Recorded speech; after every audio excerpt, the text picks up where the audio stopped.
Amor de Perdição, de Camilo Castelo Branco. Capítulo 1. Domingos José Correia Botelho de Mesquita e Menezes, fidalgo de linhagem e um dos mais antigos solarengos de Vila Real de Trás-os-Montes, era, em 1779, juiz de fora de Cascais, e nesse mesmo ano casara com uma dama do Paço, Dona Rita Teresa Margarida Preciosa da Veiga Caldeirão Castelo Branco, filha de um capitão de cavalos, neta de outro, António de Azevedo Castelo Branco Pereira da Silva, tão notável por sua jerarquia, como por um, naquele tempo, precioso livro acerca da arte da guerra. 10 anos de namorado, mal sucedido, consumira em Lisboa o bacharel provinciano. Para fazer-se amar da formosa dama de Dona Maria, minguavam-lhe dotes físicos. Domingos Botelho era extremamente feio. Para se inculcar como partido conveniente a uma filha segunda, faltavam-lhe bens de fortuna. Os haveres dele não excediam a 30.000 cruzados em propriedades no Douro. Os dotes de espírito não o recomendavam também.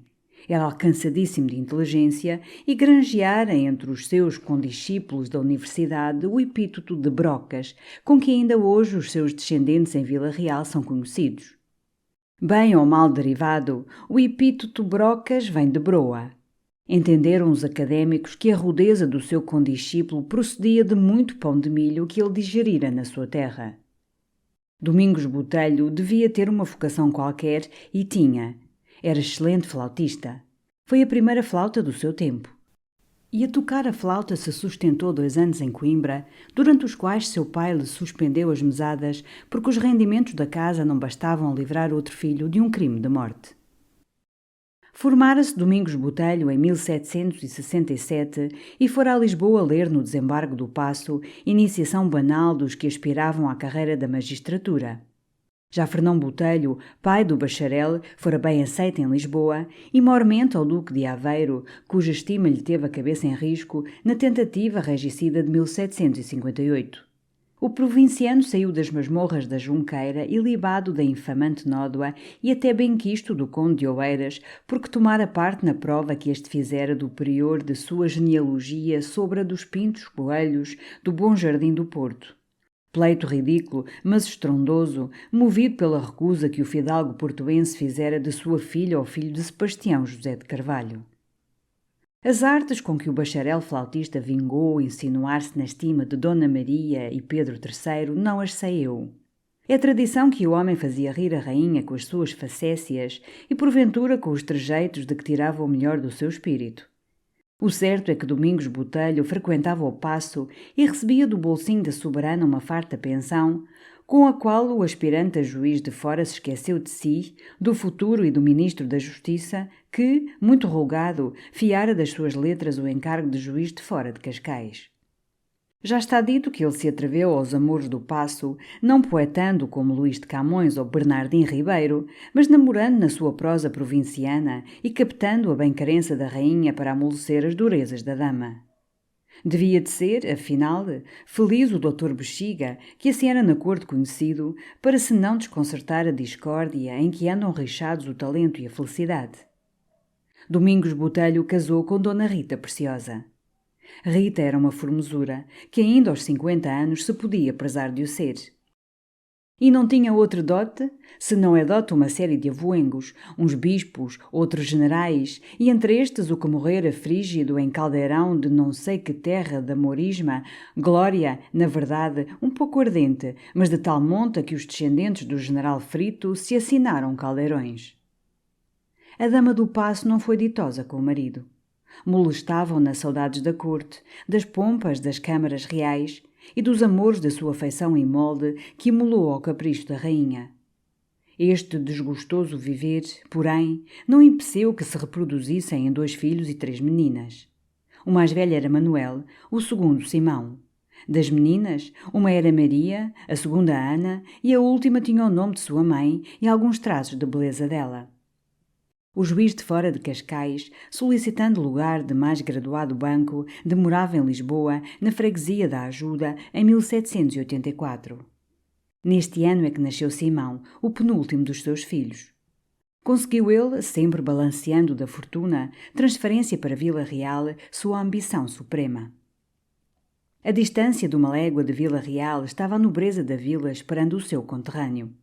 Cada família tinha a sua liteira com o brasão da casa. A dos Correias de Mesquita era a mais antiquada no feitio, e as librés dos criados as mais surradas e traçadas que figuravam na comitiva.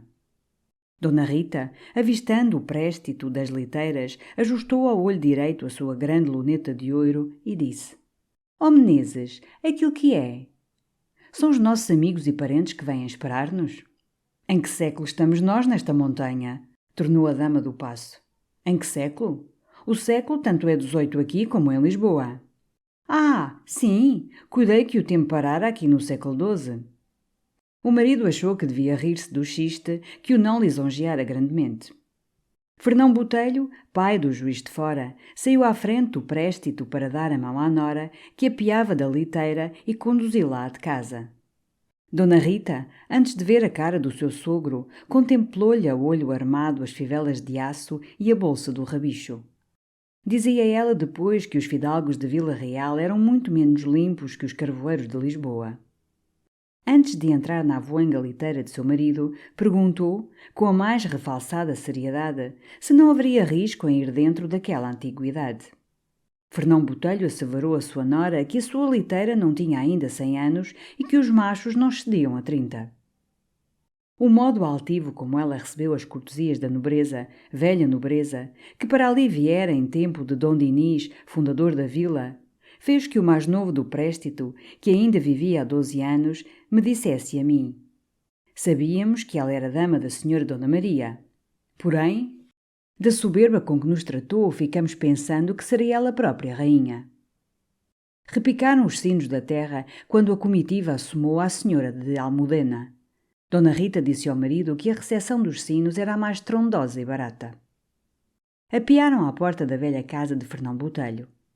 A aia do paço relanceou os olhos pela fachada do edifício e disse de si para si: É muito bonita a vivenda para quem foi criada em Mafra e Sintra, na bem posta e que é luz.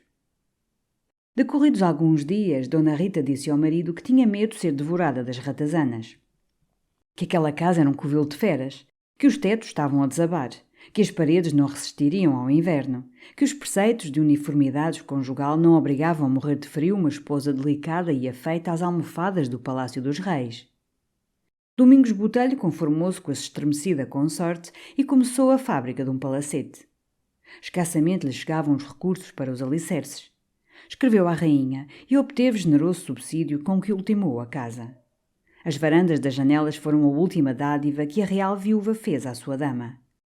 Quer-nos parecer que a dádiva é um testemunho, até agora inédito, da demência da senhora Dona Maria I.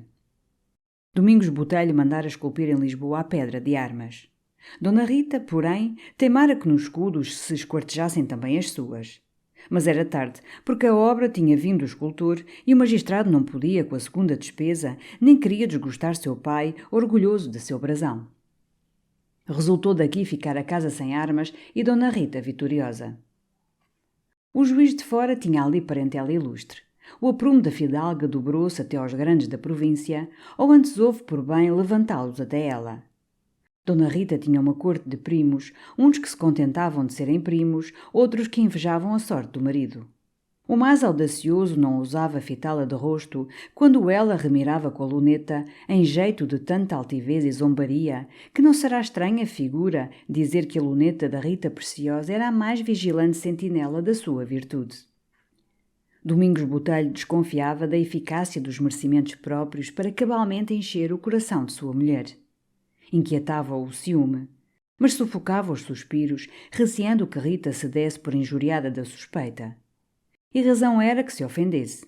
A neta do general frígido no caldeirão sarraceno ria dos primos, que, por amor dela, erriçavam e empoavam as cabeleiras com desgracioso esmero e cavaleavam estrepitosamente na calçada os seus ginetes, fingindo que os picadores da província não desconheciam as graças hípicas do Marquês de Marialva.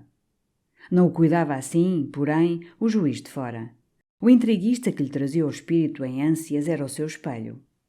Via-se sinceramente feio, e conhecia a Rita cada vez mais em flor e mais enfadada no trato íntimo. Nenhum exemplo da história antiga, exemplo de amor sem quebra entre o esposo deforme e a esposa linda, lhe ocorria.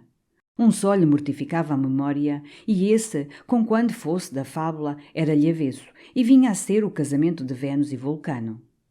Lembravam-lhe as redes que o ferreiro coxo fabricava para apanhar os deuses adúlteros, e assombrava-se da paciência daquele marido. Entre si, dizia ele que, erguido o véu da perfídia, nem se queixaria a Júpiter, nem armaria ratoeiras aos primos. A par do bacamarte de Luís Botelho, que varava em terra o alferes, estava uma fileira de bacamartes em que o juiz de fora era entendido com muito superior inteligência à que revelava na compreensão do digesto e das ordenações do reino. Este viver de sobressaltos durou 6 anos, ou mais seria. O juiz de fora empenhara os seus amigos na transferência e conseguiu mais do que ambicionava. Foi nomeado provedor para Lamego. Rita Preciosa deixou saudades em Vila Real e duradoura memória da sua soberba, formosura e graças de espírito. O marido também deixou anedotas que ainda agora se repetem. 2 contarei somente para não enfadar. Acontecera um lavrador mandar-lhe o presente de uma vitela e mandar com ela a vaca para não se desgarrar a filha. Domingos Botelho mandou recolher à loja a vitela e a vaca, dizendo que quem dava à filha dava à mãe. Outra vez deu-se o caso de lhe mandarem um presente de pastéis em rica salva de prata. O juiz de fora repartiu os pastéis pelos meninos e mandou guardar a salva, dizendo que receberia como escárnio um presente de doces que valiam 10 patacões, sendo que naturalmente os pastéis tinham vindo como ordenado da bandeja.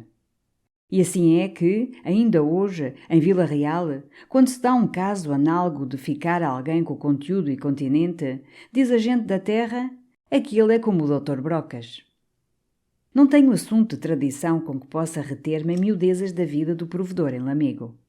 Escassamente sei que Dona Rita aborrecia a comarca e ameaçava o marido de ir com seus 5 filhos para Lisboa se ele não saísse daquela intratável terra.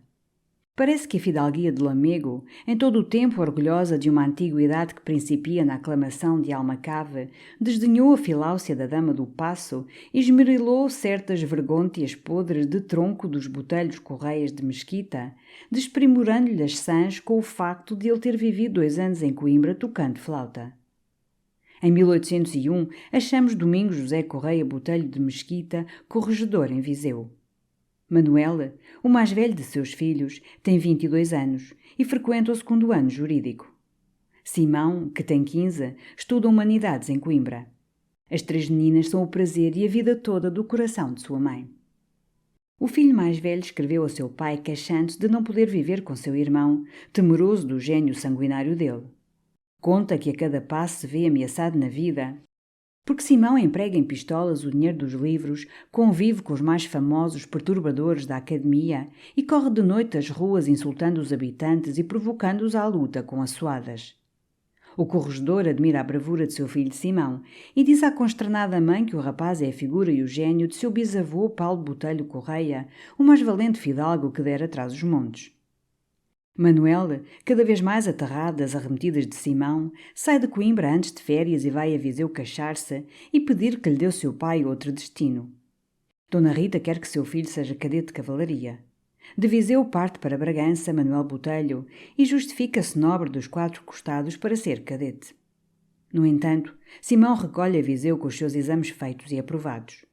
O pai maravilha-se do talento do filho e desculpa-o da extravagância por amor do talento. Pede-lhe explicações do seu mau viver com Manuel e ele responde que seu irmão o quer forçar a viver monasticamente. Os 15 anos de Simão têm aparências de 20. É forte de complexão. Belo homem com as feições de sua mãe e a corpulência dela. Mas de todo o avesso ao engenho. Na plebe de Viseu é que ele escolhe amigos e companheiros. Se Dona Rita lhe censura a indigna eleição que faz, Simão zomba das genealogias e mormente do general Caldeirão que morreu frito. Isto bastou para ele granjear a malcrença de sua mãe. O corregedor via as coisas pelos olhos de sua mulher e tomou parte no desgosto dela e na aversão ao filho.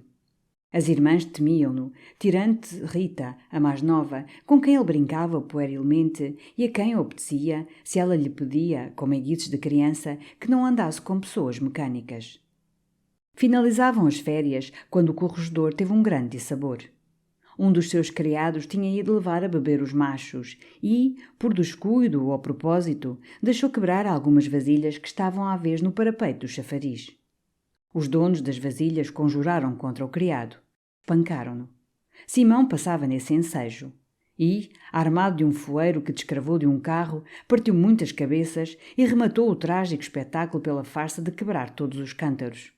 O povoléu intacto fugira espavorido, que ninguém se atrevia ao filho do corregedor. Os feridos, porém, incorporaram-se e foram clamar justiça à porta do magistrado. Domingos Botelho bramia contra o filho e ordenava ao meirinho-geral que o prendesse à sua ordem. Dona Rita, não menos irritada, mas irritada como mãe, mandou, por portas travessas, dinheiro ao filho para que, sem detença, fugisse para Coimbra e esperasse lá o perdão do pai. O corregedor, quando soube o expediente de sua mulher, fingiu-se zangado e prometeu fazê-lo capturar em Coimbra. Como, porém, Dona Rita lhe chamasse brutal nas suas vinganças e estúpido juiz de uma rapaziada, o magistrado desenrugou a serenidade postiça da testa e confessou tacitamente que era brutal e estúpido juiz.